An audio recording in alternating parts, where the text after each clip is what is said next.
Nelson,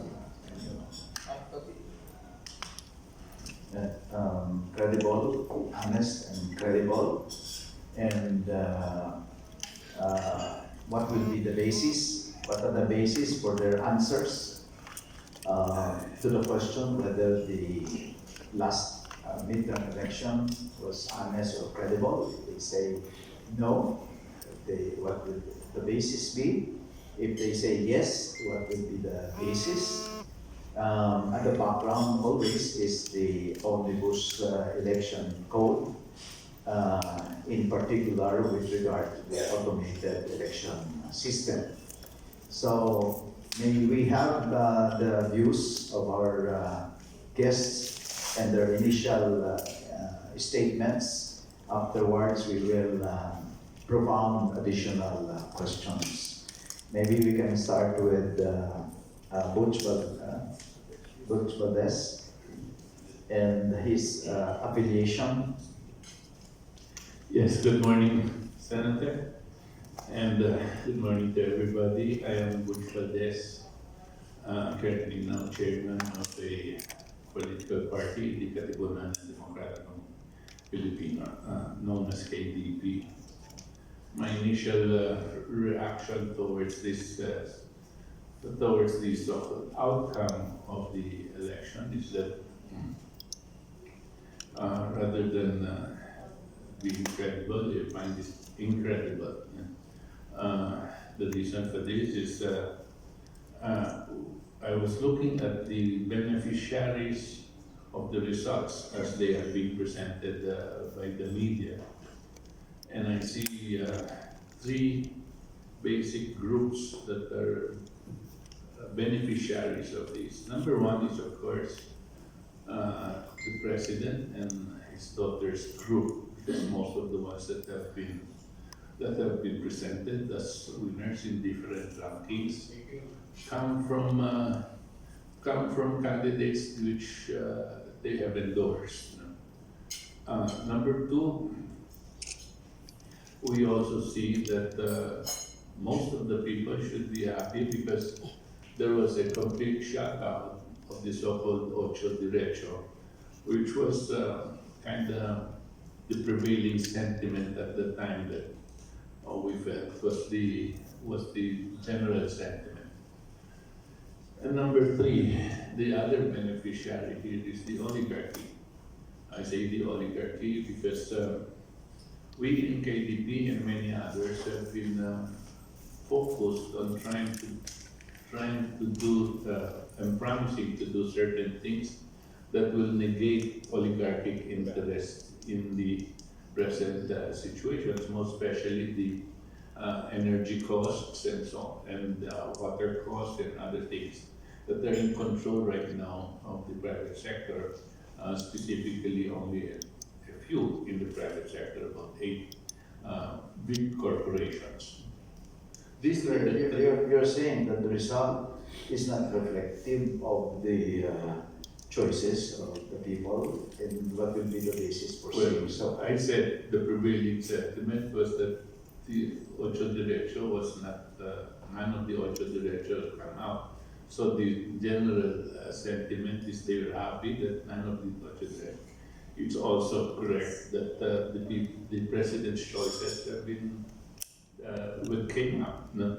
And the president being popular, it should be a popular choice, should be. The third, however, if you look at the number of people that are there, none of them are going to go against the oligarchic interests. But let's go to the election per se. Yes. Do you think the election is credible and honest? That is the question that we are trying to get answers from you. It's hard to say whether they're credible or honest. It's just you have to look at the outcome and then you can make that conclusion. So I felt, my feeling is that the people that have come out have already been decided on. Maybe, Sen, we can go back Yes. on Butch, no? the KDP chairman, because we have to introduce our other guests like I did. Nelson Celis of of automated election election system watch, ICE watch, AES watch. and Toti Casiño, the former president of the Philippine Computer Society and a candidate in the recent election. So, We can ask. there's a process involved. The election is an electoral exercise, and there is a process. Voting to the proclamation. We have not reached the proclamation stage, but the voting has been done, and there is already partial and official, and in fact there are official results already coming out. And in fact, candidates have already been proclaimed, especially in the local and even congressional level. So we're focusing on the process. Is the process election process honest and credible? Can we ask ICE watch, Professor, the spokesperson, Professor Nelson, to react to that? Yeah, as far as ISWAS is concerned, the process, and even in complying with the law, in implementing the automated election system, we found it that the process was not compliant with the automated election system law, or Republic Act 9369. Why? Number one, we all know that there was no digital signature. That has been there. That has been a problem, an issue since 2008. Even though the Commission on Elections in 2003 implemented the digital signatures, no? So there is a conflict between the leadership from 2010 and the leadership in 2003, because the 2003 leaders believed in digital signing. And then there was this issue last night, that the 6 o'clock results was stalled at 6 o'clock. And then the results were released itong madaling araw, no? Pero kung titignan mo, bakit nagkaroon ng problema dito sa transparency server dito sa PPCRB? Nasa batas po ng Section 13, dapat merong continuity plan ang Commission on Elections. Ito ay hindi natupad ng conflict.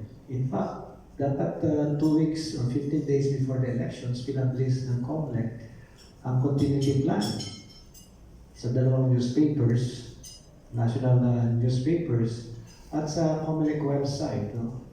So hindi tama ang ginawa ng Commission on Elections na naputol na bigla, no? Yung pag-release ng election results noong 6 o'clock.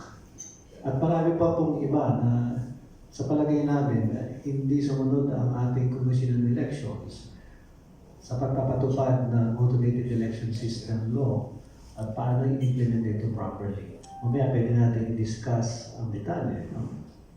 Professor? Yeah. Yeah, same question. It's good that the Senator mentioned the Omnibus Election Code that the other batas ng bansa bilang 881, which was ratified in December of 1985. Section 5 and Section 6 defines clearly postponement of election and also failure of election. And in the tenor of the law, it says that any instance that there are, for whatever force majeure, violence, terrorism, or any analogous cause, the word analogous cause, of any election paraphernalia that happens before, during, or even after the election would constitute a failure of election. Now, we have witnessed What's the section in Section 5 and 6 of Batas Pambansa 881. Is that the prevailing law? That is still in effect because it's never been amended, a particular provision. And that section 5 states that. States that any incidents of whether it's force majeure, violence, terrorism, or any analogous cause that would cause any election paraphernalia to fail to perform its functions, its duty before, during, or even after the election, are grounds for it to be declared as a failure of election. Now, Whether national or local. yes, it covers practically everything. That's why it's called Omnibus Election Code. Now, we saw on major news yesterday that reports of failures of the BCMs, failures of the SD cards. There are instances some political candidates have to wait for 4 or 5 hours because the machine was not functioning. There was one candidate who had to go to Comelec because his ballot was rejected. Already, signs, evidence is proving that here are lapses in the operation of the election. And it's already grabbing. And later on, none other than the National Board of Canvassers suspended the canvassing till supposedly today by 1 p.m. However, they came up with the first, from what Nelson was saying earlier, from the first time that they published the results at 6:15 or 6:10, which is barely 10 minutes right after the closing of the polling precincts, there were no other update until 1:40 the next day. Now, in technology, in IT, that is highly questionable and highly irregular because as you scan the ballot, the counting of the machine is already ongoing. It is captured in a cache memory. So by the end of the polling, as the polling closes, instantly, as a press of a button, the results will be generated instantaneously. And as what Nelson was saying, since way back in 2010, under Republic Act 9369, which is the amended automated elections system law, it says that only electronically transmitted and digitally signed results shall be used for canvassing and proclaiming the winner. And we have been attesting in the civil society that Comelec has failed to comply with the industry standard of digital signing. So how come at the end, as what was shared by Chairman Butch, how come by 1:40, all of a sudden, here are the results, numbering already like 70% of the voter turnout at a very high range. So from the technology standpoint, there is a big probability, a window for data to be tampered and manipulated from the hours of 6:15 p.m. until the next morning, 7 hours thereafter at 1:40 a.m. So the Comelec must account to the public what has transpired during that period. If they can come up with the random manual audit as well, how come there was no continuity plan? Just like any system that you would install, that in any event that there's failure, there's always a backup procedure. None of those were being expressed by Comelec, which is required by law. None of this has been prescribed by the Technical Evaluation Committee as prescribed by law. And to us, to accept this as put in academic is far remote. Now, if you deal with the numbers, with the 24 million, the highest candidate getting that number, the next number is 23 million, the next number is 21 million. Out of 63 million registered voters, it shows that 1 out of 2 voters favored those particular candidates. It is highly improbable by sheer numbers that is the kind of result that any candidate would garner. Maybe 1 out of 9 voters would vouch for that candidate. But 1 out of 2 candidates, 1 out of 2 voters would vouch for that 1 or 2 or 3 candidates is highly, extremely too high that it seems that practically it's even higher than the president right now. So answer to your question, Senator, how do we look at this? Here are direct manifestations that the public can see that we would question how come Comelec is still not declaring it as a failure election. So what will you do if you believe that there's failure of election? What do you intend to do? Under the Section 6, there must be a petition filed by interested party. Are you going to file?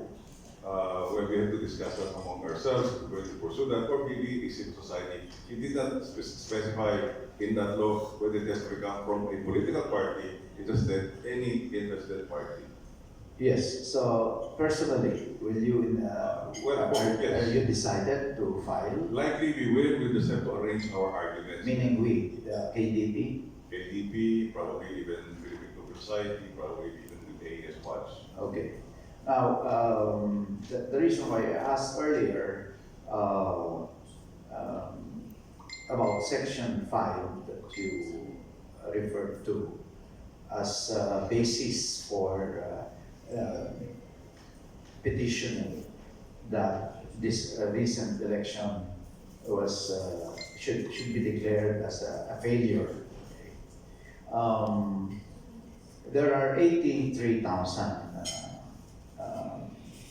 precincts, clustered precincts, with just one failure in one precinct or two failure in one and two precincts, 10% failure in or 10% of the 83,000 precincts were marred with certain irregularities. Will that suffice to ask the Commission on Election to declare failure of election? Before Professor Toti will answer that, let me inform our friends in media that Professor Toti Casiño is an IT expert. He's not just a candidate for senator. He's 2019. And he was also the former president of the Philippine Computer Society. Professor. Thank you, and thank you for the question. What would constitute as a major failure is for the failure of each of these VCMs to transmit the results and post it on the website. Because under the Republic... Does it have to be 83,000 precincts transmitting 100% from the VCM to the transparency server? To the transparency server? Correct. That is the rule. Yes. You claim that that's the rule. Because according to the law, after you print the 8th copy, you're supposed immediately, the word says immediately within 1 hour, all Board of Election inspectors must electronically transmit and digitally sign. And then later on, you can see through that the particular law under Public Act 1969 that it must be posted on a website for everybody to see, and the printout to be posted on a wall for everybody to see. So those are two parallel activities that must occur during transmission. Now, the failure that was accounted for by the COMELEC is the failure to transmit the results. Now, if you look at it on a national scale, because there were no updates on the website, and later on, COMELEC declared a suspension of the canvassing. And for the next 7 hours, no figures were present on mainstream media as well as the website. In fact, COMELEC at one point in time, website was hacked. Okay. Is it that already constitutes a failure? All the media outlets, through their anchors, were always referring to the problem of COMELEC unable to transfer or transmit to the transparency server the result of the election in the precincts.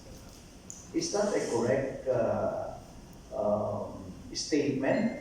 Isn't it that the VCM, from the VCM, the election, the result of the precinct election is directly transmitted to the transparency server? Does it have to go to COMELEC and then transmitted to the transparency server in Pope Pius?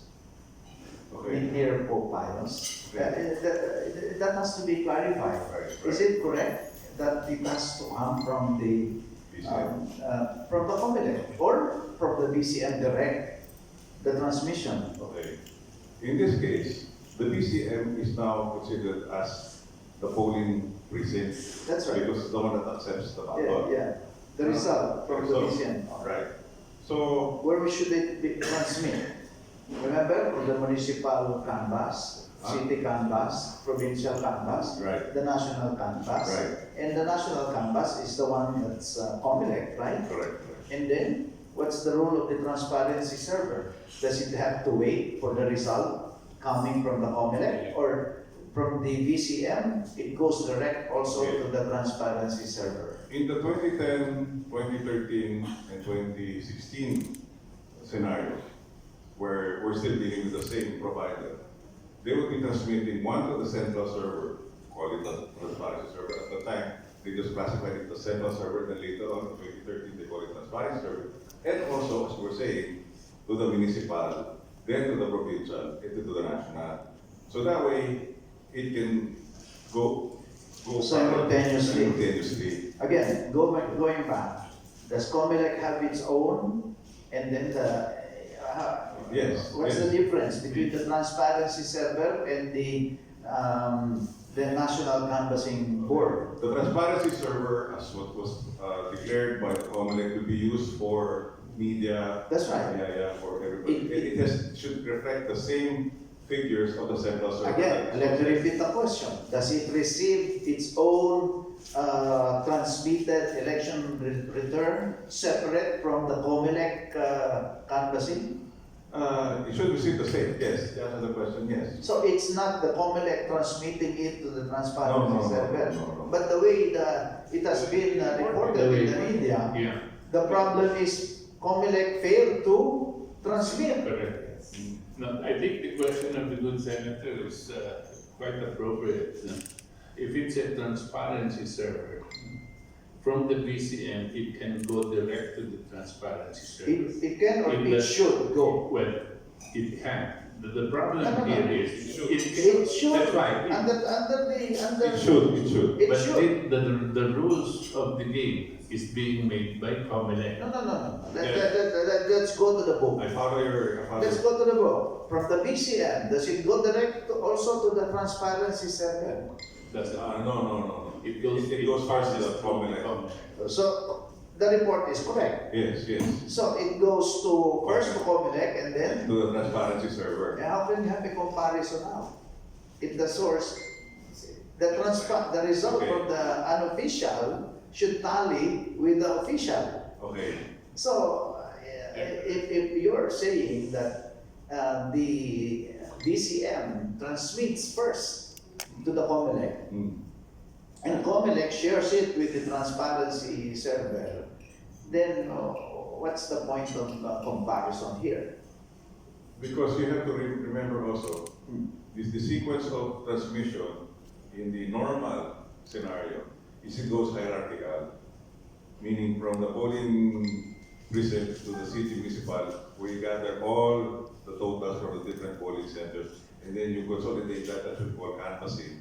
And then the totals from the municipality belonging to the province, you transmit that to the next level, which is the provincial, and you gather all the totals for the different city totals, municipality for the provincial, and then you transmit the national. Now the national is always gathered in every step of the way. That is in the normal, that is the format as defined in the Omnibus Election Code. In the Republic Act 9369, it is silent about having COMELEC as a central server. The tenor of the law says, as stated in the Omnibus, to transmit it as stated in the Omnibus Election Code, which is hierarchical. Now, since 2010, COMELEC introduced a concept of having its own central server, thinking that it should have a backup, it has to have immediately access to all the results from the polling precincts to the city, to the provincial, to the national, for their own control purposes.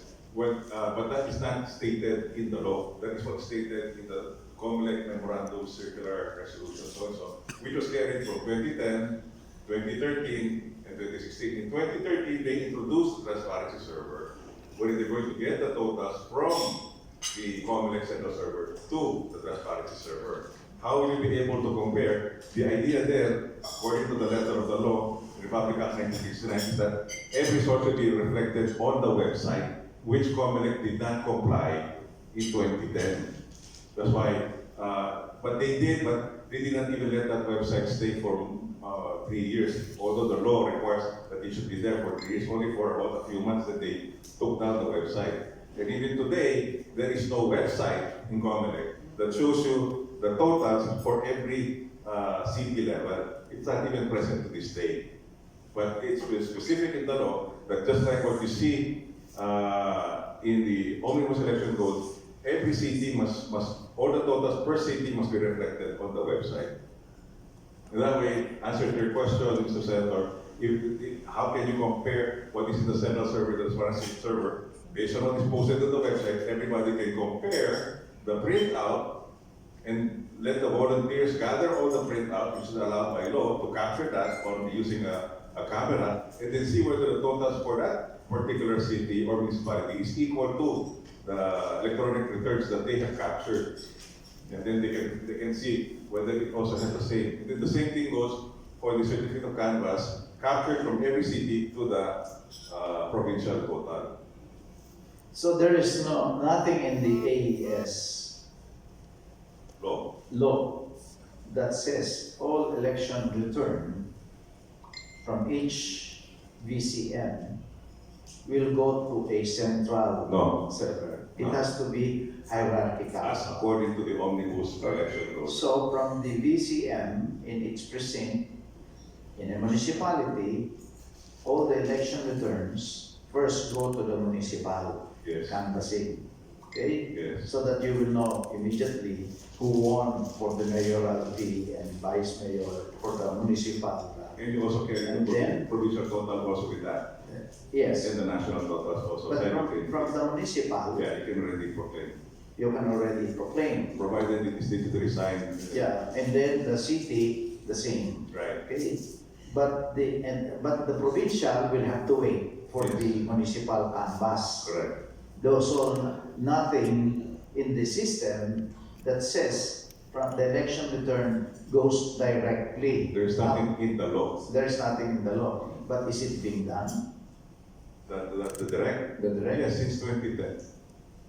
But there's nothing in the law. There's nothing in the law. So from the 83,000 precincts, theoretically, each BCR will shoot and send the result of the election in the precinct to the central server. Correct. Okay, so the central server can gather all of this immediately. Yes. And then share this, post the result on a regular basis on the website, and also share the information with the transparency server. Right. Okay. Now, my question, Butch, Chairman Butch, is this: you're a political party. How long has your political party been organized? Do you have in your organization, do you have manpower in each 83,000 voting precincts? No? To get a copy of the election return, and so that at the end of the day, if you want to assess the result of the election, compare the result in the election return, right, with the total, if it's for national, with the total in the senatorial elections. Do you have that? No, we don't have that manpower for the 83,000 precincts, Senator. We have a few because we started only last year, But I would say maybe less than 10% of these 83,000 precincts are manned by our people. We are complete, however, in the canvassing center, and in certain other districts as well. But in the 83,000 precincts, we cannot say that we have. I would say maybe about 8,000 or less of these precincts are manned by our people right now. Are you entitled with the ER copy as a political party? As of now, no, we're not entitled. We're not considered a dominant party. Of this the is- 30, there are 30 ERs. You can get a copy. Yes, yes. Because only 8 are for mandatory. Mm. Eight entities will receive, including the dominant minority, the COMELEC, the provincial, the city, the municipal, canvassing board, the citizens' arm, and then the next 22 copies, you can get a copy. Now, my point in asking this is this: at the end of the day, the battle is in the precinct. If an entity is organized that he can also replicate what sabihin na natin, what COMELEC central server can do, that you mark all the 83,000 precincts. This is your Mata sa Balota project. You get a picture of the result of the election return, and then consolidate all of this in your central headquarters from all over the place. Then you can also find out, this is what you call substantial compliance as against procedural imperfection. Assuming in the process there is imperfection, there are errors in the process. But if on substance, based on your own election return, the copy reflects also what is in the central server, then COMELEC can always say, you have all the chances of checking whether the result of the election is really honest or not, because you are given all the chances to get a copy of your election return and compare these election returns with the ones that have been submitted or that have been received by the Commission on Election. Can you address that concern? Because we can go and really discuss details of procedures, but even in law, there is what you call substantial compliance. I'll give you one example. If the margin in a contest is huge, and there are still 3 SD cards, or 5, or even 10, but if you combine the votes in this 10, they are very small compared to the margin already existing between the number 1 candidate and the number 2 candidate. The COMELEC can already declare the winning candidate as the winner, even if all the precinct results have not yet been accounted for. That's you call substantial compliance. You can already proclaim. So at the end of the day, parties will question you. Hey, you're talking about procedures. Okay, fine. There are defects in compliance. But the substance is, this guy really won based on the election return. Yes. Can we ask Ice Watch? No, I just wanted to add several. I agree that maybe we should have, I should say, substantial compliance. And if we don't have 83,000 watchers, in the precincts, the onus is on us to prove that there was an anomaly in this whatever precincts there are. But lacking that, maybe there are other ways. For example, like checking the statistical probability of such winners. There are other procedures that are also being checked, not necessarily in the precinct level, but in the canvassing level. This, and if there are violations of law in certain other procedures, we can bring this out. Now, if there are enough of these other issues that don't necessarily mean precinct, if it is substantial enough, I think there is reason for us to be able to bring up our cause. And what we're saying, I also wanted to differentiate between the election process and the electoral process. The electoral process starts with the campaign. it starts with what the general public is afraid of, which is called mind conditioning. And this is a reality that we've seen in all the previous elections. Anywhere in the world, each one Yes. in a democratic setup, a party will always try to do some brinkmanship and Yes. create a scenario where a party is already dominating or is already influencing the minds of the people. Yeah, but fake news is different. Remember, you will have several surveys.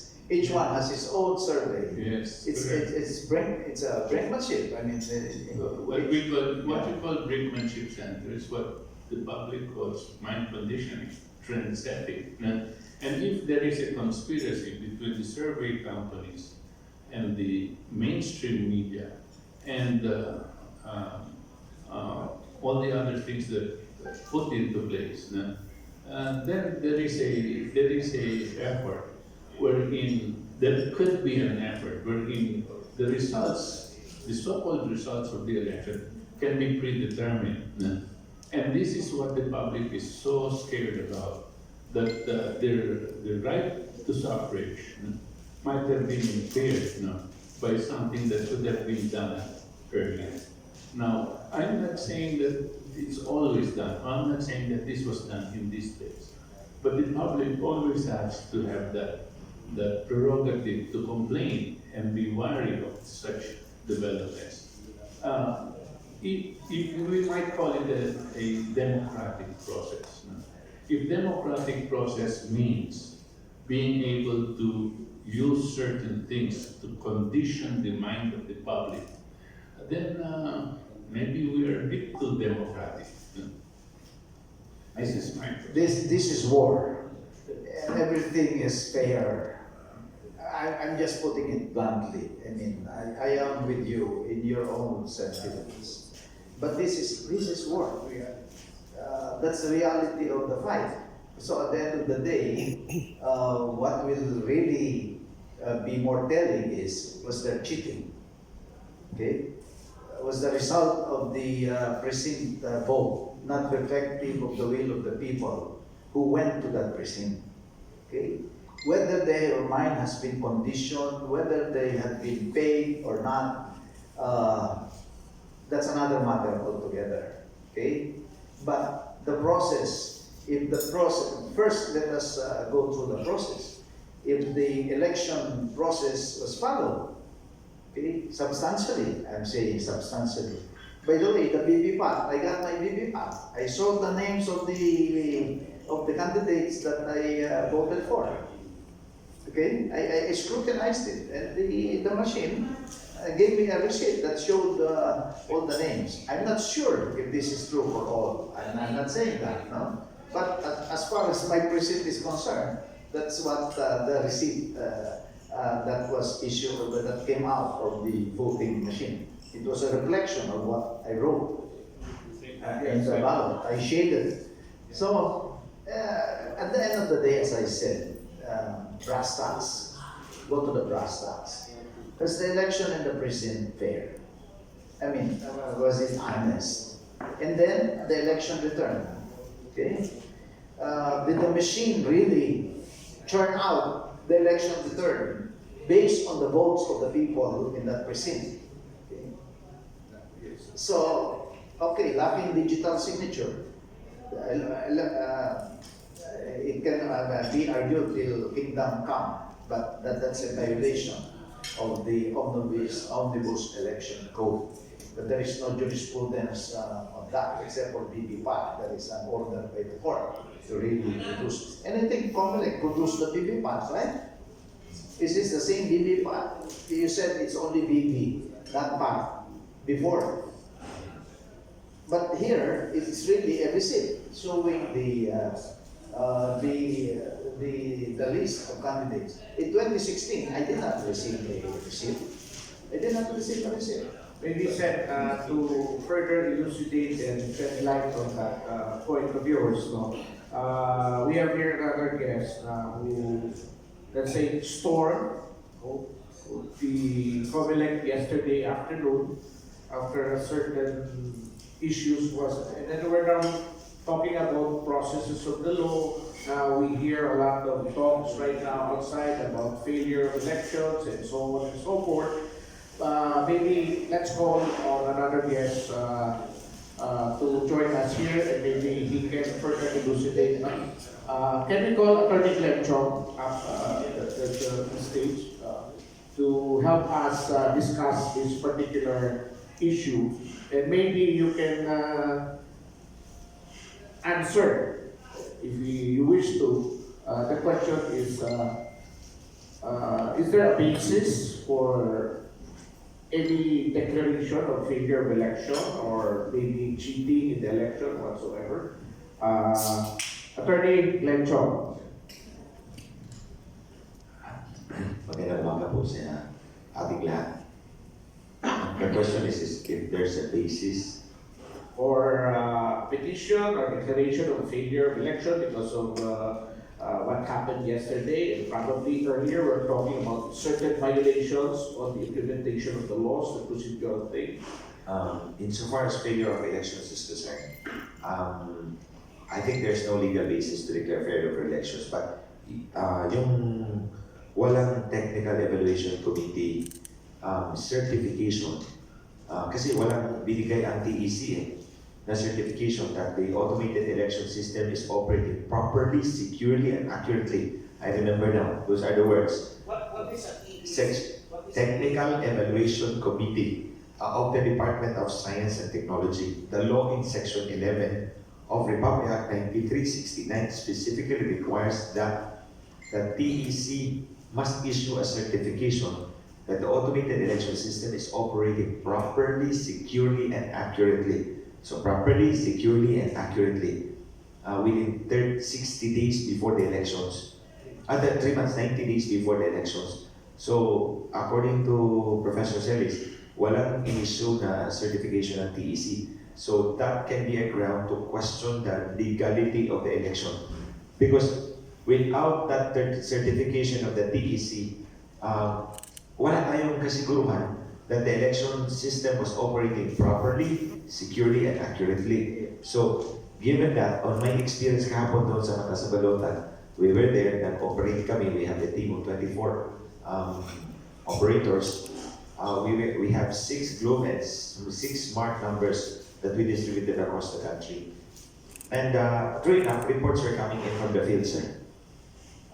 The first one we got was from Motala East, Barangay Motala East, Balesteros in Cagayan Province. Ang report niya is, marami dito ang nagre-reklamo because lumabas yung resibo, wala ang pangalan mo, although binoto ka.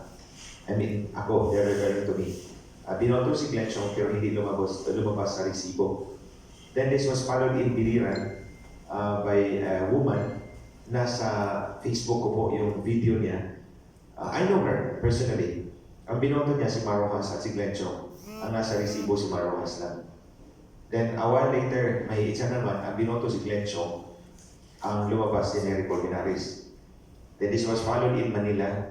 Dito sa Manila, tinawag din sa amin ng botante. Ang binoto niya si Chong, ang lumabas Nery Colmenares again. Then in Batangas, Chong, ang lumabas Gary Alejano, similar to the one in Hong Kong. So meron siyang similarity, repetition. Dalawang Colmenares, dalawang Alejano that we are able to know. Then the other one in Iloilo, binoto niya si Chong, walang lumabas sa resibo. And the one in Cagayan, sir, is a very educated person. He's a leader of a group. Malaking grupo yan sila. Ang binoto niya si Chong, ang lumabas si Atty. Mark Arias. Are you being singled out, Attorney Chong, because you have been the most vocal of all the critics of the Commission on Election? Sir, I've been very vocal and very frontal about this battle against pamaling and smart funding. So ang tingin ko po, with these 2.2 million votes na ni-report nila, they really put me dito sa baba na boto to discredit me, para sasabihin nila konti lang nakikinig sa kanya, and at the same time, yung political clout, yung leverage, political leverage ko, i-sideline nila. But then, kahapon po, before nag-start yung transmission, mga 5 o'clock, I was already there at the ICC to register formally, I mean informally at least for the time being kasi wala akong hawak na papel. So, kinausap ko si James Jimenez, ang ating deputy niya, na ito ang nangyayari. And then I faced the media kahapon at sinabi ko, itong nangyayari, these are what we have observed. But so far kasi po, sa lahat po ng kandidato na tumakbo, yung kami lang ang may infrastructure. Yung sa mata sa Balota lang kasi naka-sideline ako, naka-sideship ako doon sa mata sa Balota. So kami lang po ang may infrastructure to know what's going on in the field. As a matter of fact, nung sinabi ko kay James Jimenez na hindi ako naniniwala na 400, 600 machines lang ang nasira on election day. Hindi ako naniniwala 400, 600 because we have already recorded 36 provinces and two cities in Metro Manila na may problema yung BCM, na nasira yung BCM, nasira yung SD card, o ang BCM hindi nagbibigay ng resibo. So, under the existing rule kasi, kapag nasira ang BCM o ang makina, people will vote, and then the BEI alone will insert the ballots. So, wala na pong capacity ang botante na i-verify niya yung boto niya doon sa kanyang resibo. Wala na pong verification yun kasi it's the BEI alone who is inserting the ballots. Yeah, wala naman resibo. Yes, sir. And then, ang sinabi ni James Jimenez, hindi na 600, actually 1,000 na ang nasira. 1,000 on election day. In 2016, sir, it's only 200. Now it's 1,000 and even more. 1,000 is already 500% more than in 2016. And kagabi po, nung pinasok na po nila, remember, walang resulta lumabas from 6:15 in the evening until 1:19 in the morning. Wala pong resulta yung lumabas. Nung lumabas at 1:19, bulaga na lahat ng resulta nandun na. But there were approximately 9,000 precincts na hindi pa nagtatransmit as of last night. As of this morning, 1:19 in the morning. So therefore, yung 9,000 na yan, malamang mga sirang makina yan, mga sirang SD card yan, kaya naantala yung voting process, naantala yung transmission. Attorney Glenn, Yes, sir. you gave us anecdotes. Okay. I'm not going to contest that. Yes, sir. You have, I believe you. I mean, Thank you, sir. however, at the end of the day, 100 cases. But you are confronted with a bigger result. The COMELEC can just say, 100 lang yan eh. Kahit dagdag mo yan, wala naman diferensya. Okay? Now, my point is this, and I already asked Butch. Ito, biyera ito eh. Okay? Just the number of BCMs that got destroyed, or that became out of order, or SD cards Yes, sir. that malfunction. There are 83,000 plus BCMs. Is there no organization that can challenge the COMELEC that says, hindi lang 1,000, 9,000 ang sira?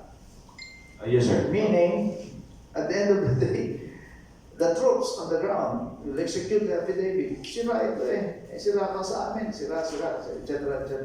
Sira. Number two, because sa sira, hindi na natanggap yung Voter receipt. BB PAT. Yes.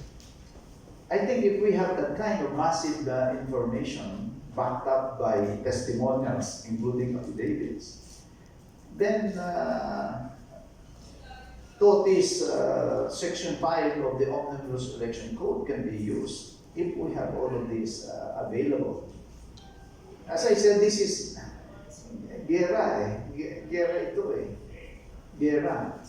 Because at the end of the day, if the COMELEC said, anecdotal, okay, you submit your affidavit in all those cases that you are referring to. But against the universe, it's a small amount. It's a small amount of irregularities. So how can you prove that there is massive, sabihin na natin, irregularities, not necessarily cheating, but as far as you're concerned, it's cheating because the voter voted for you, but the receipt did not show your name. That's cheating. Okay? But how do we prove that there is such massive cheating if you don't have enough testimonials and affidavits? We are both lawyers at the end of the day. That is Yes, what sir. will be required of us to submit. If I may answer that, Senator, the incident that happened yesterday, specifically with reference to Atty. Glen's case, that happened already in 2010. In 2010, during the final testing in Celis, if you can remember it right, there was this final testing in Celis, and just to give you a specific case, like in Makati, the votes of Lina and Ricardo went to Henry In 2010. in 2010. So what did the COMELEC do after that? Because it happened not only in Makati, but throughout the Philippines, from Batanes to Basilan. The PICOS machines, which is now called PCMs, did not count properly during the final testing in Celis. So they retrieved all the SD cards or the compact flash cards. It was called like that. So to us, when you analyze that, how can you retrieve all those 76,000 CR cards in a 1 week time and then test it and certify it by the technical evaluation committee and return it back to the receipts? You cannot do that in a week's time, maybe in a month's time. So this incident in 2010 also happened in 2019. As cited by Senator Lina, yung 1,000 na nasira could be even higher. Kasi if I can remember it right, sabi ni James Jimenez, nung Thursday, he said, there were 500 corrupted SD cards. The following day, naging 700. Tapos naging 1,000. Pero sinasabi namin sa ISOS, hindi lang yan libo-libo nangyari. Kasi nangyari din yan sa, sa embahada, sa mga embahada, dahil lahat ng mga makinang pinadala doon, walang certification ng DOST o ng Technical Evaluation Committee. So lahat ng 85,000 na yung corrupted. Because meron ng precedent eh. Meron ng precedent yan. So, bakit walang Technical Evaluation Committee certification na nakasaan doon sa Section 11 ng RA 9369 or the Automated Election System Law? Ang theory namin dyan, dahil ang DOST, these are, shall we say, very professional people. No? Hindi nila ilalagay yung kanilang pangalan para pirmahan yung isang sistema na defective. Na? Bakit ko isusulat ang certification, nandun yung DOST, ilalagay ko yung certification, yung pirmahan ko yan. Defective naman yung mga makina. So, you're at stake yung pangalan ng Department of Science and Technology dyan. 3 months before the election, February 13, dapat yun, certified na ng TEC. Pero, adamant sila to certify because the system is defective. So, for us, if we analyze that, this had happened already before.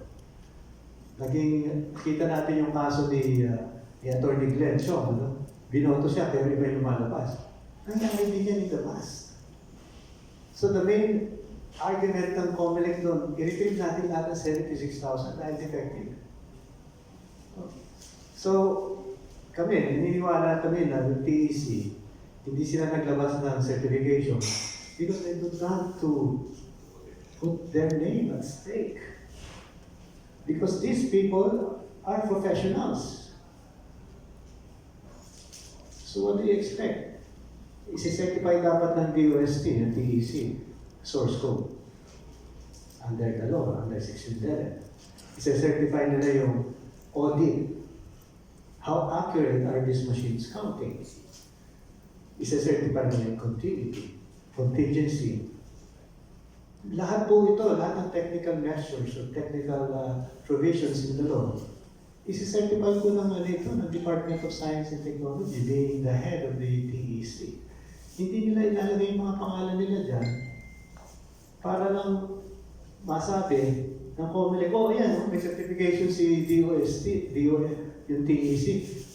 Libre na kami sa any liability. Hindi ko. Hindi nila pinipirmahan yan. Magmula pa ng 2010. In fact, 2008, 10, 13, 16. Dahil ayaw nilang mabahiran ng kahit anuman yan.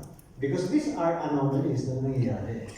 Yan ang Senator Lina, masasabi ko dyan, no? Dahil hindi lang isa, dalawa, 1,000.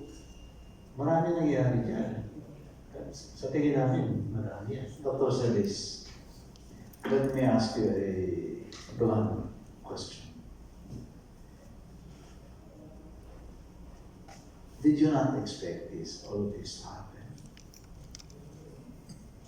You have been writing about it for the longest time. Are those groups sympathetic to you? And I'm one of them. Did these groups mobilize enough manpower to document all of the exact details of the effects of this non-TEC evaluation? Because these are already the telltale signs of things that are going to happen. Okay? Do we have, as I said, this is going to be war. The powers that be have their own agenda, and they will pursue the agenda to its logical conclusion. No ifs and buts about it. But have there been enough mobilization of manpower so that we just do not say 1,000 have been corrupted, BCM, etc. It's actually 10,000, or it's actually 15,000, based on hard evidence, testimonial, and affidavit. I'm not saying all of those observations are nothing, that there is no TEC evaluation, there is no digital signature, there is actual, because there is no audit of the machine itself. The names are coming out, are not reflective of the voters' vote. No? At the end of the day, the status quo will protect itself. In 1986, the protest against Marcos was really very, very strong because people felt that the election had been rigged in favor of Mr. Marcos. And there was widespread protest that culminated in EDSA 1. But do you see this pent up or emotion being exhibited by the masses of our people that the election had been rigged? Let me go to your analogy of war. We are in a war of words, propaganda. As we really look at the terrain, the battlefield is being occupied by those who were elected the powers that be. Plainly, we're talking of mainstream media. We're talking of the big three broadcasting stations controlled by the powers that be, TV and radio. Talk about mainstream newspapers controlled by the powers that be. But what we have gained here, now that we have participated in this battle that KDP was able to farm out some candidates, we have now conquered some few territories that now people are aware that there is truth to what we've been claiming as a civil society, apolitical and non-partisan in the past three elections, 2010, 2013, 2016. But now in 2019, KDP is the only political party that has been saying that there is fraud in election, and that is part of the platform of campaign. And because of this, there are now voters who have never understood this, who have never heard of this, are now aware. And we see this as a gain rather than a loss. And we're slowly gaining more grounds, as we can see, just like Vietnam War. If they say we can't win it this year, we'll try it next year. If we don't win it next year, we'll try it the year after. And we go on and on and on until we're able to gain what has been lost, what has been stolen from our people, which is our democracy, our freedom of choice, and justice. So this is a learning exercise for us, understanding the political realm.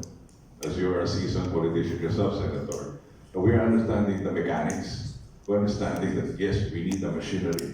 Yes, we need mobilization. Yes, we need substantial evidence. And slowly, not necessarily on social media, we do propagate. And to add more, social media has also its advances.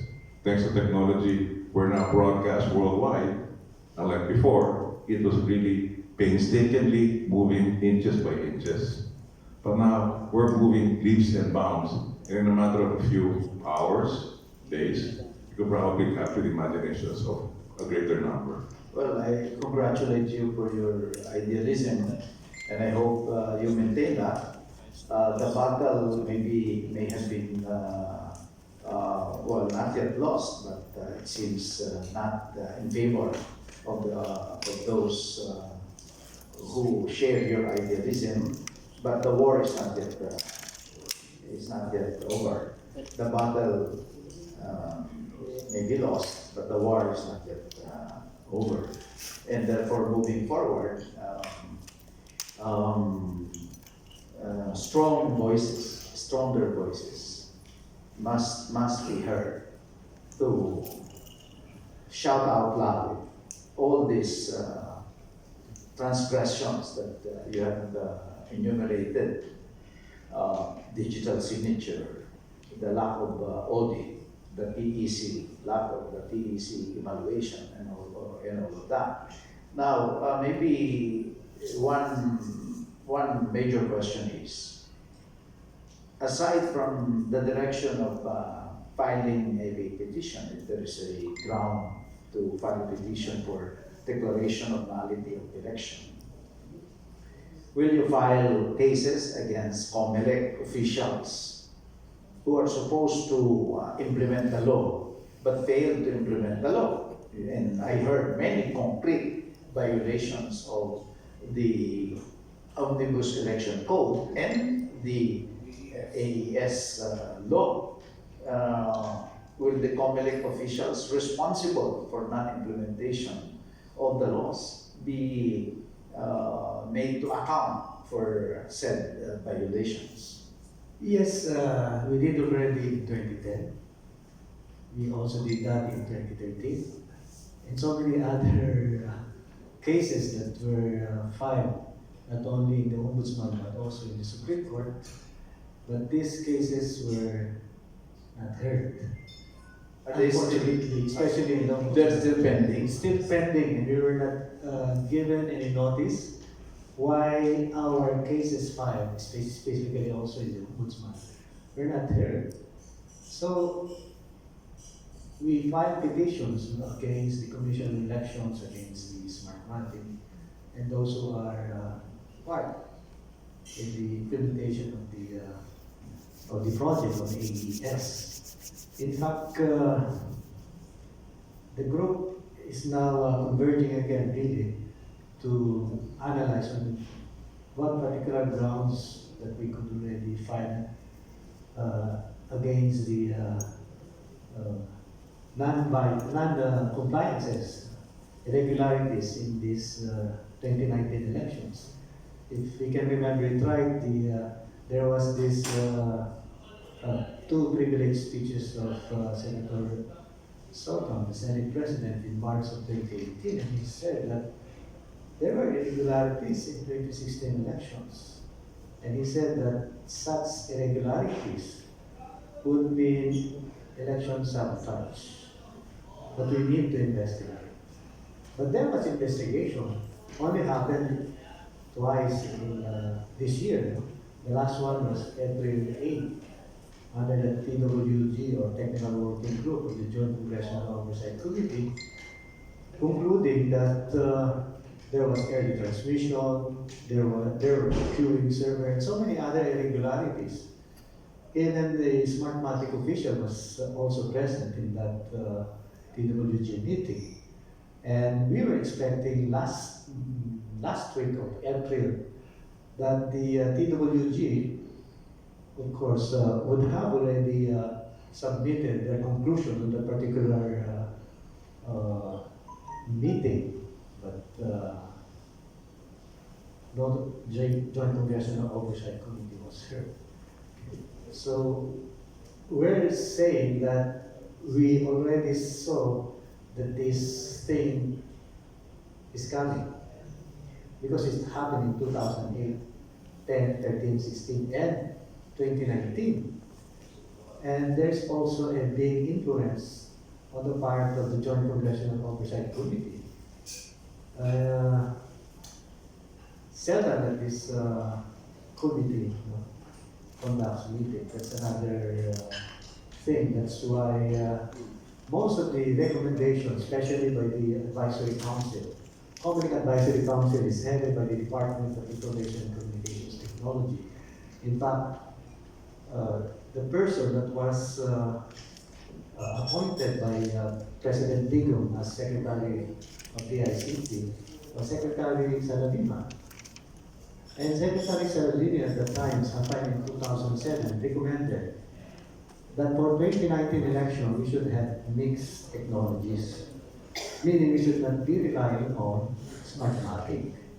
So there were demonstrations of technologies made by Filipinos and other service providers. But what did the Commission on Elections and even the Joint Congressional Oversight Committee did with the recommendation of the DICT? None. The Advisory Council is composed of technocrats. So Secretary Saladima being an appointee of President Digong, we were questioning ourselves, ito na nga, appointee na ni Secretary ni President Digong, may mga recommendations na. Bakit yung COMELEC hindi gumagalaw? And then, ito naman, sinasabit din dito sa Joint Congressional Oversight Committee. Bakit hindi pinapansin ng Joint Congressional Oversight Committee? And then, pinag-uusapan din, why is the implementing rules and regulations under the law have not been promulgated by the Commission on Elections since 1997. That's already 22 years. Dr. Celis, Yeah. It's very maybe, frustrating. maybe you're fighting within the box. Maybe the fight is out of the box. I agree with you, Senator. Meaning, at the end of the day, numbers matter. Agree. But having said that, quality of number also is more significant. You can, a 5,000 army can defeat a 100,000 army if the 5,000 army knows what to do, has the right strategy and tactics. I've been reading you and hearing you, and I'm still impressed that you have not waved the white flag, but maybe it's out of the box that we should all be, because numbers can move people. Politicians move because of numbers. So maybe organizing nationwide between now and the next election should be the lesson that we should learn. Although this is just one of the battles. The war is still continuing, but maybe different strategy has to be employed. So, speaking about knowledge out of the box and all these things, no? There are now rampant talks about problems and irregularities of elections. We are not talking about certain bases, the law itself and what happened yesterday. The question right now that I would like to ask our resource persons here is this. Is there any plans to file any legal actions based on, number one, violations of the law, the processes of the law as you were explaining here, and number two, maybe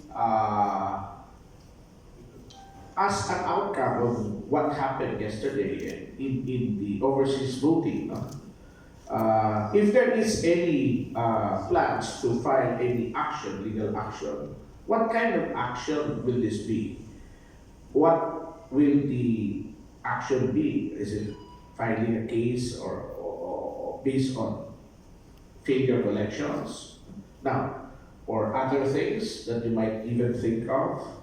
Number two, where will these legal actions be filed? Will it be filed in the Supreme Court based on questions of law, or will it be filed in other government agencies? No?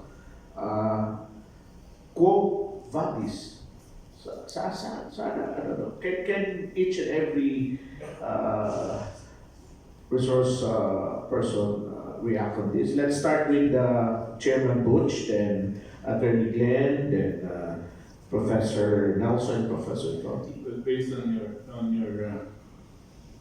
question, I just wanted to add that there is another aspect here which may not have been discussed because it does not refer to the election process itself.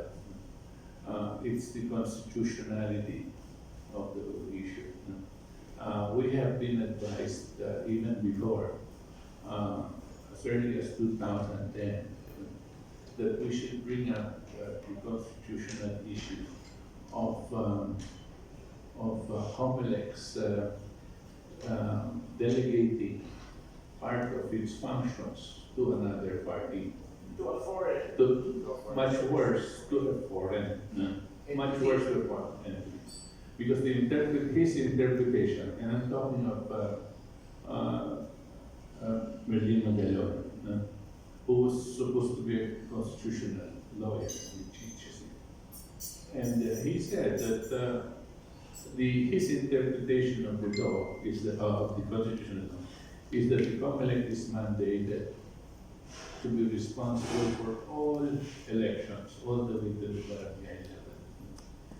And he uses the word uniquely and original responsibility and something there as the very words that says that they cannot delegate this. However, in 2010, somehow it was allowed by the Supreme Court with certain conditions, which those conditions were not met, by the way. And so we're really seriously thinking about refiling this issue on the Supreme Court, on the constitutional.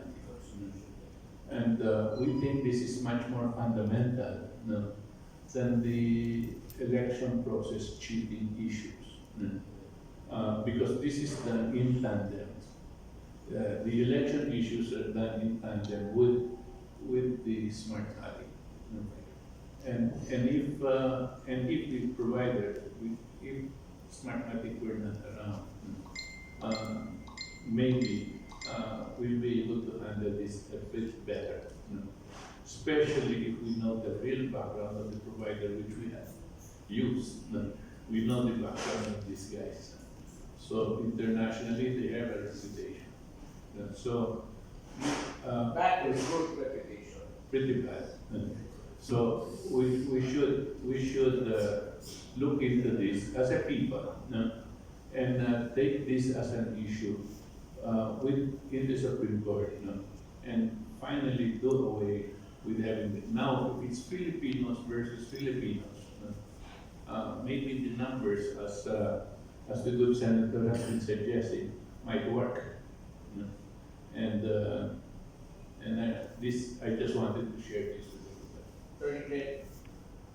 With respect to action, Yes. with respect to the lack of TAC certification, that's a ground to file a petition with the Supreme Court on questions of law, whether or not the elections can legally proceed without a TEC certification, because that is supposed to be a seal of assurance for the public na pag mayroong TEC certification mula sa DOST na the automated election system is operating accurately, properly, securely, then that is a seal of confidence on the part of that bolsters the confidence of the public na pwede natin pagkatiwalaan itong sistema ito. But without that seal, wala ka po talaga pagkakatiwalaan yan, especially because the reputation of Smartmatic is so bad.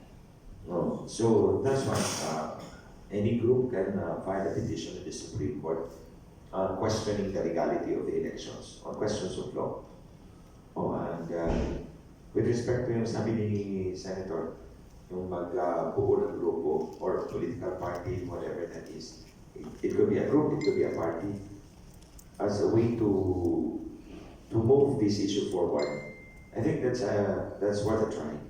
That's worth a try because so far kasi, yung pakikipaglaban natin sa Smartmatic, kanya-kanya tayo. May grupo ka mata sa Balota, may grupo siya Ice Watch, ako Lone Wolf, KDP, KDP hindi. Bago lang yan, bago lang na political party ang KDP.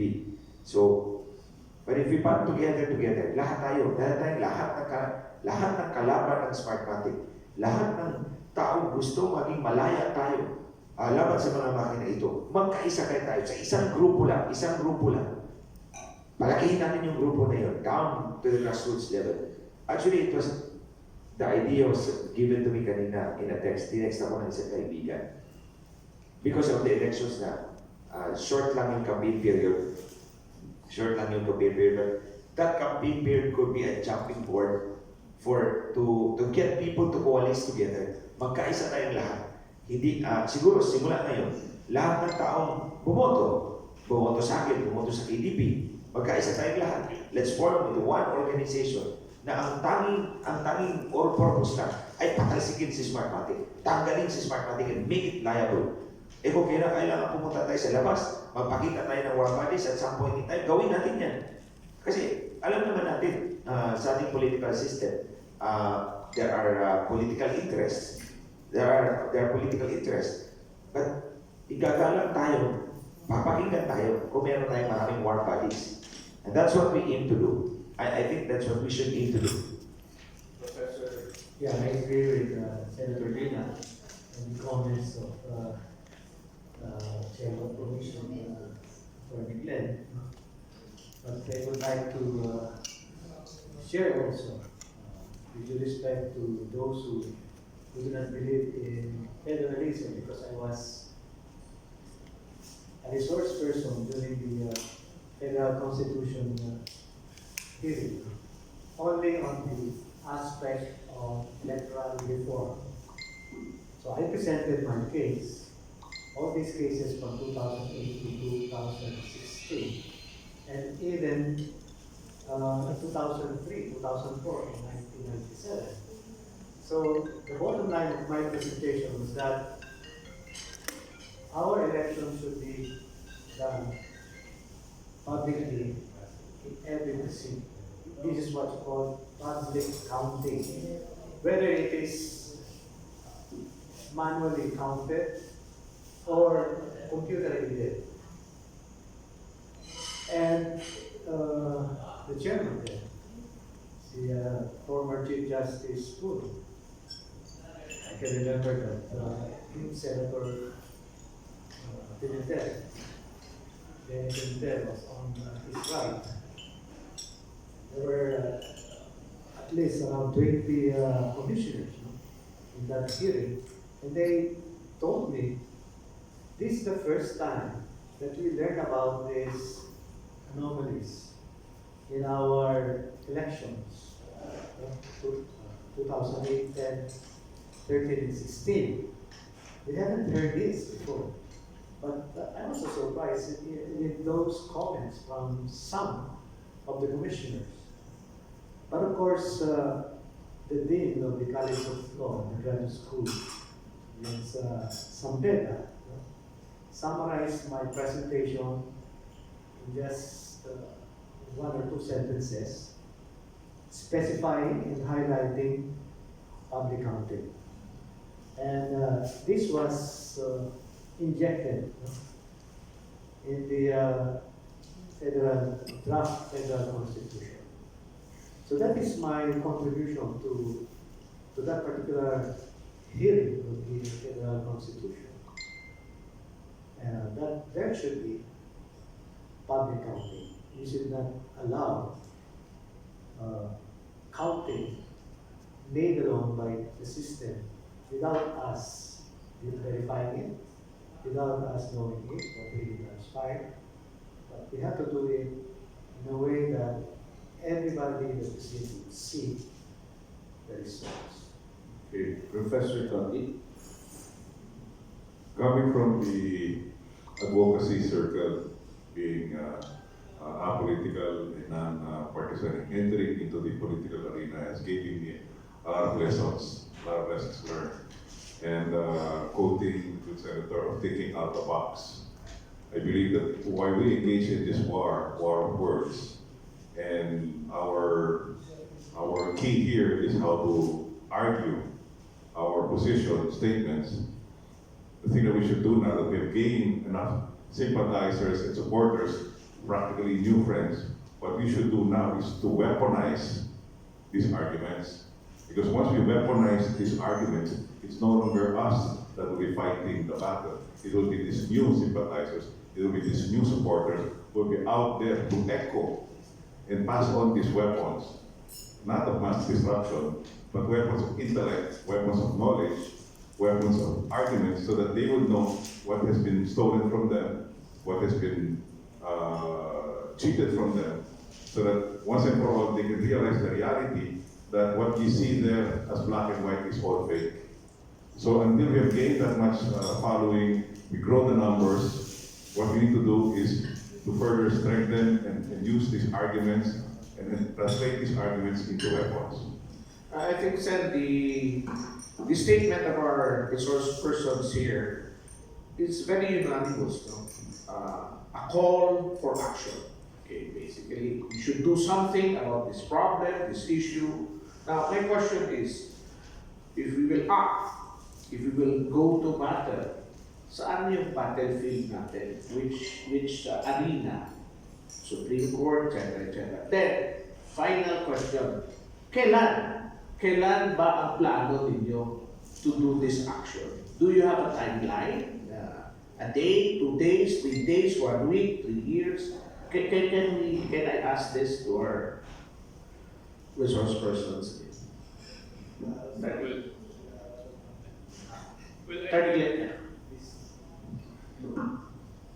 Kasi I think ang importante dito is yung timeline eh. Baka Yes. magiging both in academic or whatever.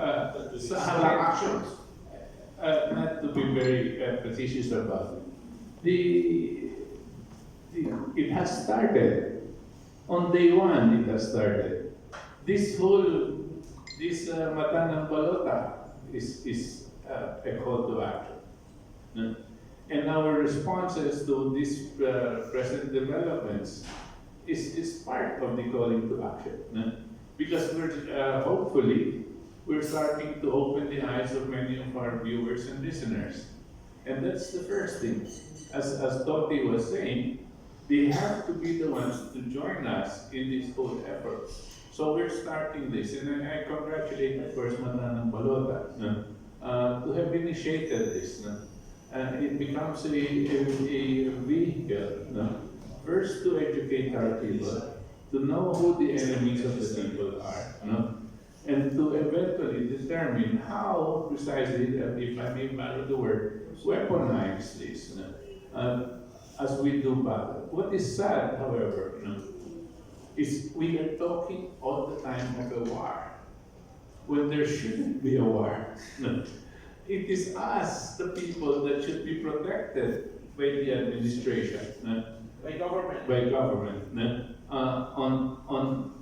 Because we are the government against those that are supposed to be enemies of the state, and those that have taken over the state in different ways.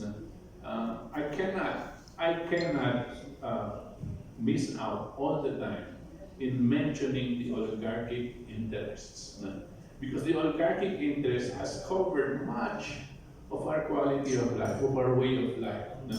And has relegated the administration to do the police actions, no? Against terrorism, communism, so on and so forth. But in terms of the whole economy, in terms of the basic services, no? The oligarchic interests have taken over. I cannot lessen the impact of this and point to them as one of those that we have to do battle with. We still have the pending petition in the Supreme Court. It's more than 3 weeks ago. Magdamo's petition. Yeah. In that Magdamos, it's all about the proper use of the voter's receipt, the digital signatures, and then the interventions, implementing rules and regulations. Even the group of Senator Dick Gordon, Bagong Bayan, also filed an intervention last Friday, motion to intervene. So, yung question ni Doc Mike, ano yung action? We're already ahead with so many actions. So, we even had an open letter to the President, no? Mata sa Balota. And we're telling Tatay Dico to consider, no, yung aming hinaing sa Supreme Court. Yung mandamos na present namin, no? Kinahin namin sa Supreme Court. So, even si Senator Dick Gordon, sumama rin sa intervention. So, marami na po kami na sumusuporta dun sa Magdamos. So, hihintay na lang po namin kung ano magiging action ng Commission on Elections at ang final decision ng Supreme Court dito sa Magdamos namin. Kasi sinasabi rin namin na itong mga voters receipt, ito ay dapat hindi nasa kustodiya ng Commission on Elections and Smartmatic kasi natatandaan nyo, the Presidential Electoral Tribunal regarding the case of Marcos versus Robredo, yung resibo po doon, yung voters receipt, nabasa, binasa, o may sadyang nagbabasa.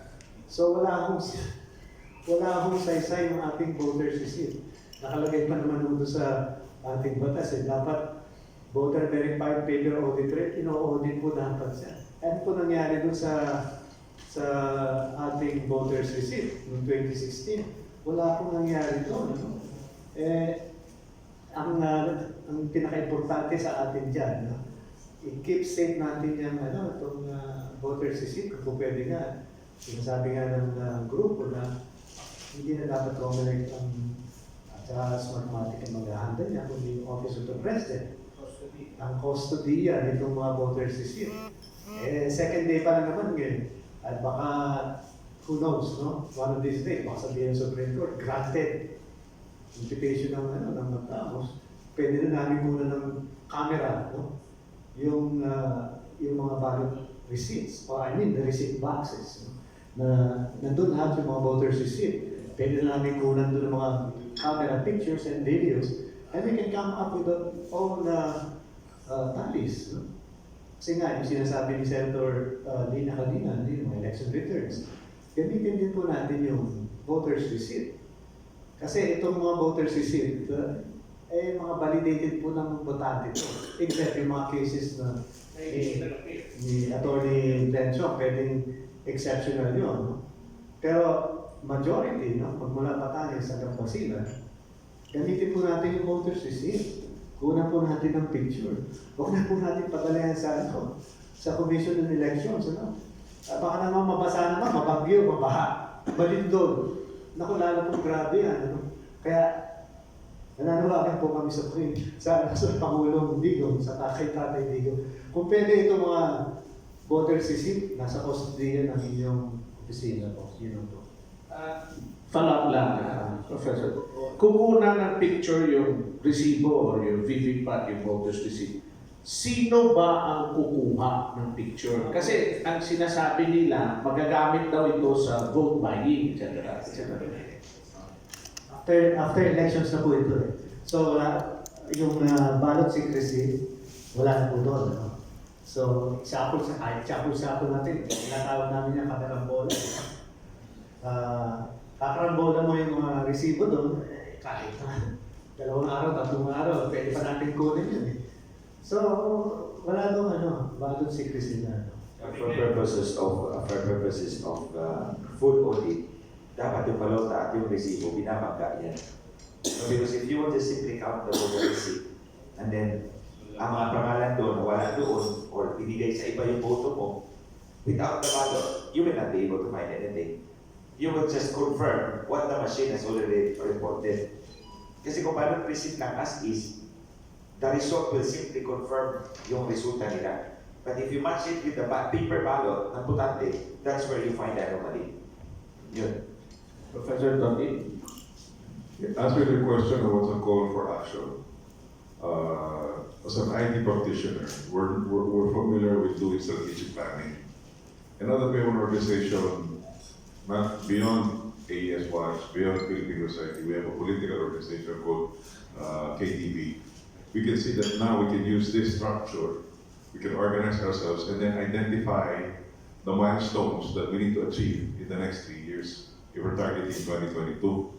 That way, we can really prepare ourselves as we move forward, what we need to accomplish, given the type of structure we need to organize ourselves, so that when we engage into battle come 2022, we have already the resources necessary to engage directly in the different battlefronts.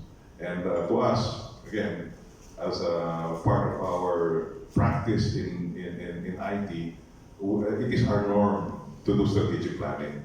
And in that regard, we can identify what tactical resources we need on the ground, what operations we need, and as we identify each and every of that, we will know the timetable, way to do this, and how much we need to able to mobilize them.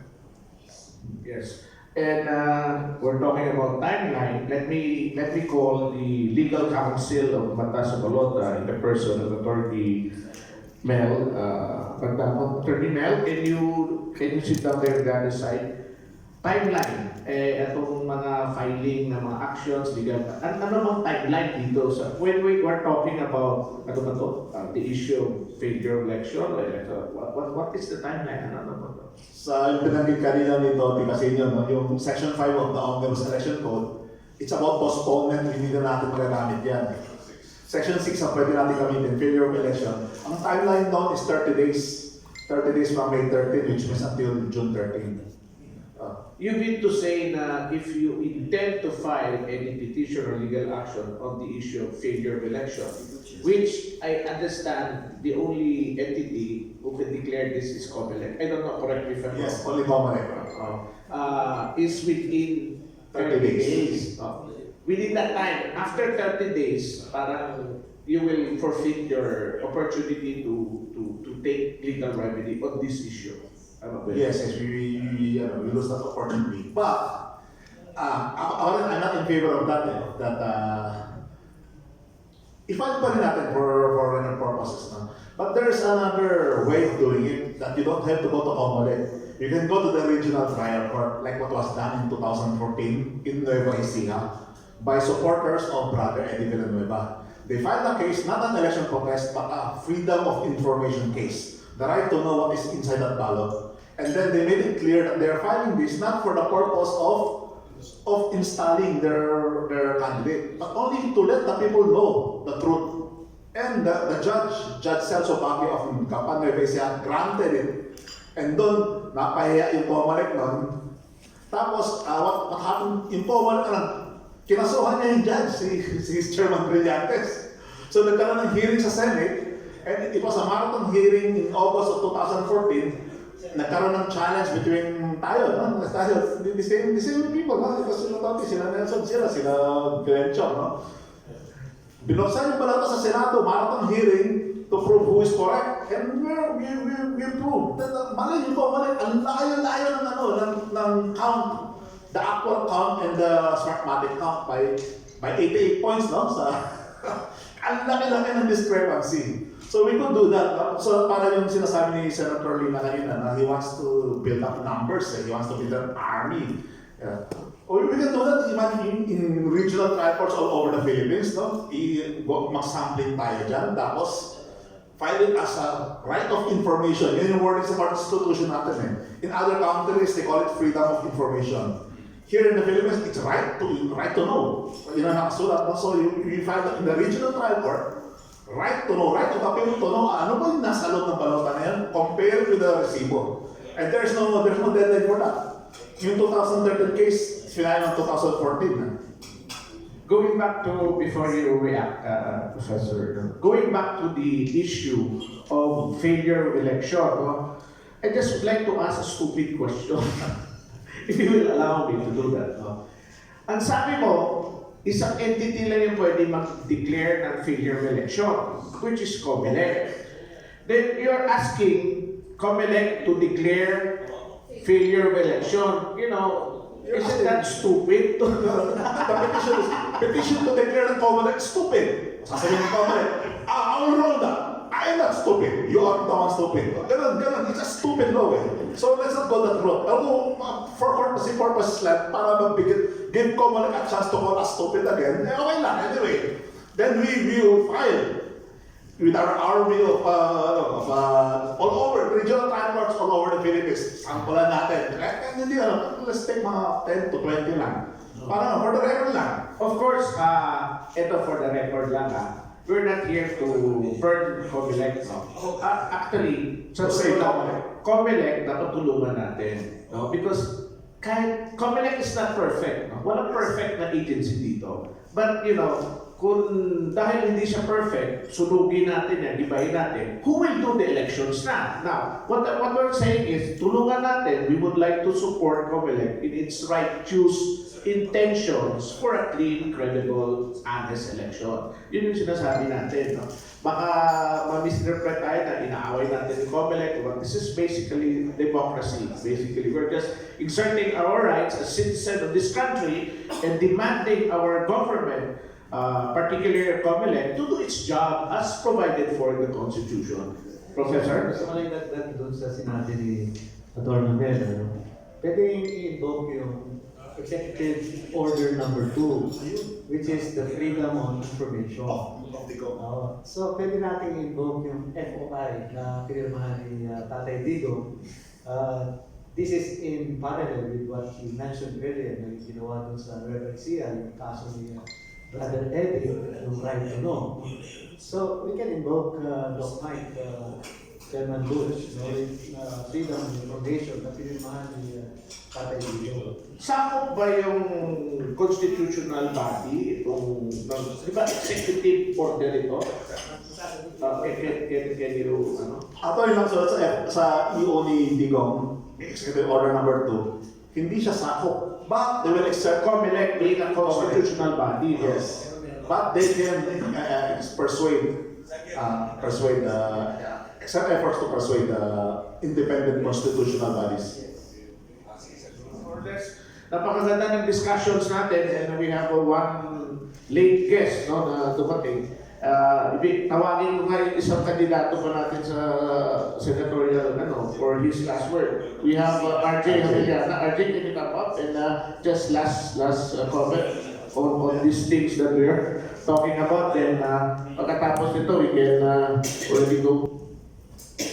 Sinasabi po ng mga, narinig po natin yung mga slogans na ginamit po ng mga ibang media outfit. Ano po?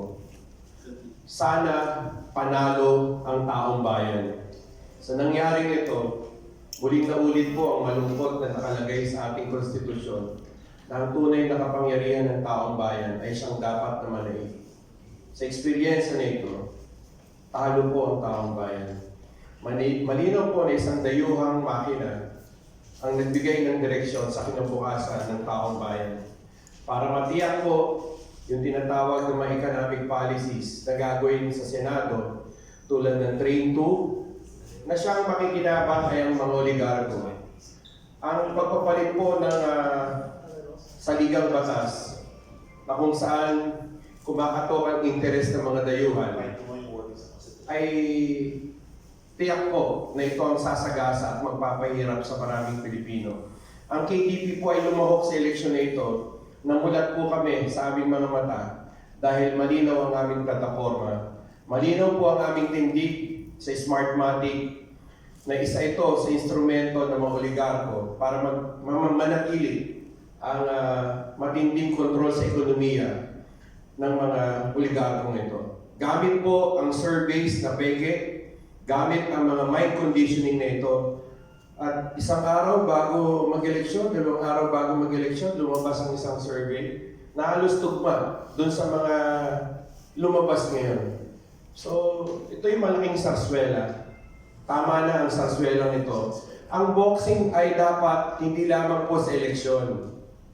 Marami pong forma ng boxing. Pwede tayong lumabas sa ring na ito. At yun po ay ang hamon ng Katipunan Demokratikong Pilipino. Maraming salamat po. Attorney Melchor, sir. I will just add to those sinabi ni Ben. Marami pong, may mga kandidato na pong nagtatawag sa amin, humihingi ng advice doon sa kanilang protesta. Sa mga kandidato pong ayaw na magprotesta because malaki ang gastos, if you just want to find out kung totoo nga bang binilang yung boto ninyo, sundin nga natin yung ginawa ni Brother Eddie Villanueva dati doon sa Nueva Ecija. Nag-file po siya sa Regional Trial Court ng civil action para pabuksan lang ang balota. Tatlong ballot box, 6 na ballot box, hindi for the purpose of na ikaw ay i-install, ikaw ay i-proclaim, kundi tingnan natin, bilangin natin muli ang mga balota na ito kung totoo nga ba ang inilabas ng makina. So, ganito po, kasi magastos po ang protesta. If only for the purpose of peace of mind, kung totoong natalo tayo, nanalo tayo, mag-file nga kayo sa Regional Trial Court ng civil action based on the right to know na magtalaga kayo ng balota doon, ballot box, kung ilan, pabuksan ninyo at bilangin muli.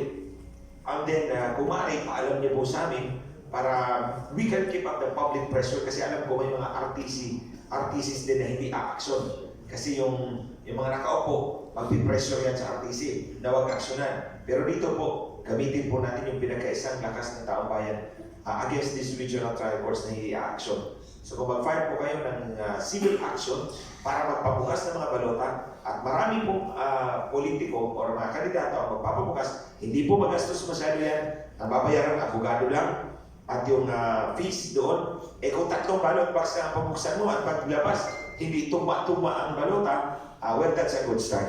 Ang ipapabilang po natin ay mula po senador hanggang konsihal. Tingnan talaga natin kung tama yung pagbibilang ng mga makinang ito. Because sa akin, as far as I'm concerned, vote shifting machines talaga ito.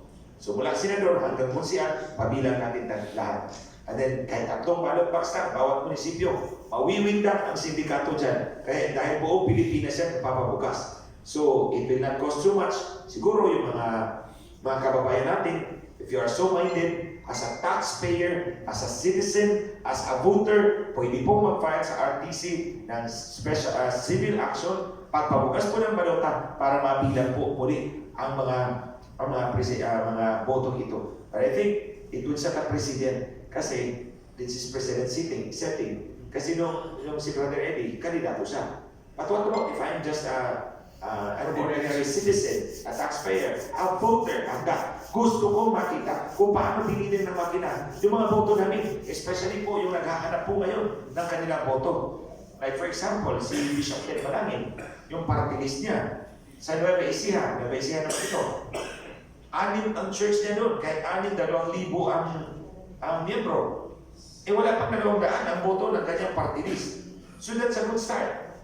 2,000 ang members niya, wala pang 200 ang boto ng kanyang party list. Although, kinampanya niya at malamang ka-1 vote sila doon kasi this is church. So, naghahanap po. So, ganito po siguro mga party list. Yung mga tinalo nito sindikato kasi hindi nagbayad. Ay magpabukas po tayo ng mga balota doon sa lahat ng RTC sa buong bansa. Mawiwinda ang sindikatong bumalik at Smartmatic kasi magkakabukingan talaga tayo dito. That's our novel idea. And it could be a precedent setting for future elections just for peace of mind sa kandidato or the voting public Alam ko may mga kaya po ang mga kababayan natin dyan sa mga munisipyo. Mag-grupo-grupo po tayo, magpabukas po tayo ng mga ballot boxes. Wala pong magawa ang Comelec at Smartmatic sa issue ito. So what you're suggesting at this point in time, Atty. Glenn, Atty. Mel, is this, instead of pursuing legal action, petitioning Comelec to declare failure of election, etc., this is a better option, a more righteous option, because we go to the freedom of information law, executive order, the right to know, etc. We go that, and ang maganda dito, as you are saying, pwedeng marami. So we can do this. Anybody, any citizen of this country can go to any regional trial court and petition the regional trial court for this freedom of information thing. Am I right? Am I right? Kahit marami, kahit hindi lang isa, kahit sabay-sabay lahat, pupunta sa kanya-kanyang regional trial court. Actually, tinanong ko, I can't recall exactly my constitution. If this is constitutionally supported, a Bill of Rights, the right to know on matters of public interest. So the right to know on matters of public interest, if it's a constitutional right, it's an actionable right. It's an actionable right. So, pwede po siguro, as a citizen, taxpayer, and voter, mag-file ako ng petition, civil actions sa regional trial court, mag-identify ako ng mga ballot boxes doon, at then papapuksan ko dyan. Oh. Ilan ba RTC? Sa buong bansa. Ilan ba By taking this fight further, we take this fight further. Kung ang politiko ang magpapabukas, mas madugo ang laki ng babayaran mo. Ipapakuha ko yung ballot box, padadala mo dito sa Manila, bubuksan, nino, ni Comelec na sindikato. Pagkatapos dadayain ka na naman doon, ibibenta ang desisyon, makakapera na naman ang mga hinayupa. So, ngayon, sa halip na gagawin natin, huwag mong nalihin ang balota dito sa Manila. Bilangin nyo dyan sa regional trial court na inyong lugar. All over the country. All over the country. Ito na nga po ang panawagan natin sa ating mga kababayan. Simulan po natin ito. Alam ko po, may mga OFWs po tayo may kaya. O mag-fund po tayo ng mga civil actions dyan sa regional trial court. May mga abogado tayo kakilala. Pro bono na lang po. Para po sa bayan. Para sa bayan, pabusan natin ang mga ballot boxes doon sa inyong presinto. At bantayan din po ninyo ang ballot box doon sa municipal treasurer's office kasi makadoktorin. But this time, it's mabilis to eh. File tayo ng civil action, pa-action na agad natin sa RTC, pabusan agad, at dito magkakahulihan tayo. So ito yung new suggestion. Yes, I think this should be the first step that we should do. Ito ang unang gawin natin. Pakalat natin ito sa ating mga kababayan. Not the filing of failure of election thing. Iba na yun. That's another track. That's another track. Ang gawin natin po mga kababayan, kung gusto talaga natin manalo tayo, malaging malaya ang Pilipinas, matawala talaga itong tinik sa buhay ng bawat Pilipinong Smartmatic, magkaisa po tayo. Kung gusto po niyo pumunta sa labas dyan sa may PICC, punta tayo doon. Kung gusto niyo mag-file ng RTC, mag-file kayo doon. Kung gusto ka mag-file doon sa Supreme Court, mag-file kayo doon. Win-win na rin natin ang utang ng sindikatong ito. Sabay-sabay natin, gawin natin ito. Manindigan tayo lahat mga kababayan. That's Atty. Glenn Chong. Yes.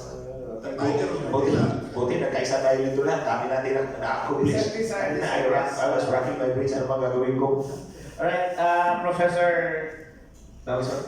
Yun lang sinabi ko sa rin, let's invoke freedom of information na pinirmahan ni Tatay Digo sa Executive Order number 2. No?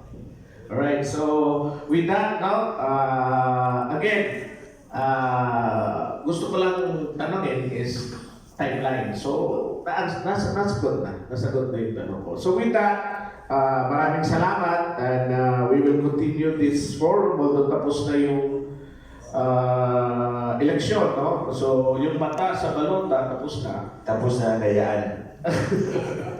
Ngayon is the time to make holy the dayaan. So, next week, we will continue this forum at Belle Hotel, pero baguhin na natin yung pangalan. Hindi na mata sa balota. Mata sa bayan. We have to look at the welfare of the nation. We should see the problems of the country. Ang ilagay natin dyan, Doc, bitayin si Smartmatic at Comelec. Maraming salamat mga kaibigan natin from media. So I'll see you next Tuesday, on behalf of Senator Lina, our host, no, maraming salamat.